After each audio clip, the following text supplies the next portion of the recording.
صحت دارد. گزارشی ببینید از این موضوع که معمولاً در پوست ظاهر میشه. وقتی روبروش نشسته بودم و او قصه‌ش رو برام تعریف میکرد، به این فکر میکردم که وقتی شما صورتش رو ببینید چی میگی؟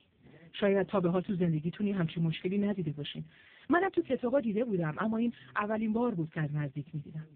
اومده بود خونه خواهرش. من اسماعیل شاهی هستم.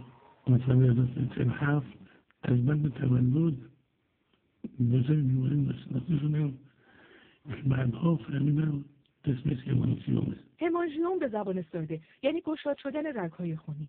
رگ‌ها یا همون عروق بدن در بعضی نقاط اونقدر گشاد و متورم میشن که اون عضو ورم میکنه و بزرگ میشه.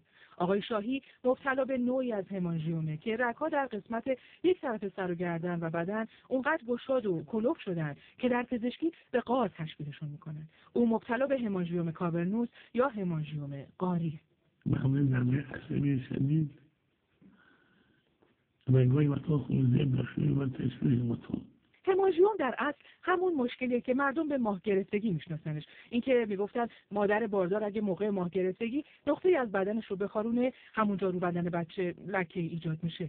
این البته واقعیت نداره. همانژیوم نوعی مشکل رگ‌های خونیه که معمولا به رنگ قرمز در هر جایی از بدن ممکنه دیده بشه. البته در سر و گردن بیشتره و 10% کودکان زیر 1 سال اون رو دارن. فقط شکل خوبی نداره، البته درمان پذیره. ولی در آقای شاهی با بزرگ شدن خودش همانژیومش هم اونقدر بزرگ شده که دیگه خطرناک شده. چند بار عملش کردن اما فایده نداشته. یک هفته طبیعی بود بعدش با دردهای عصبی شدید دوزش شد.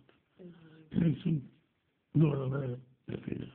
آقای شاهی شاعر و عکاس و فیلمساز و تا حالا چندین بار در جشنواره‌ها تقدیر شده، اما حالا محتاج نفسه. زبونشون قدر بزرگ شده که تنفس براش سخته. این دستامون ببین، این دو دستامون به همین قطر زبونش میاد بیرون، به همین قطر. من بالا میشم برای نماز از این نگاه میکنم، بالا سرش میشنم، گریه میکنم، دعا میکنم خدا معجزه کن. خدا میتونه معجزه کنه. شایان شاعر 47 ساله گیلانی نه همسری داره نه فرزندی و حالا روزهای سختی رو میگذرونه.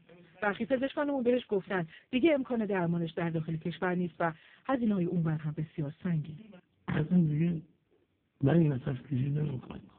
کاش اگه پزشکی، اگه هموطنی که این قدرت رو برای درمانش در خودش میبینه بیاد و کمکش کنه. یه حالی من تو پر اندوه و غمن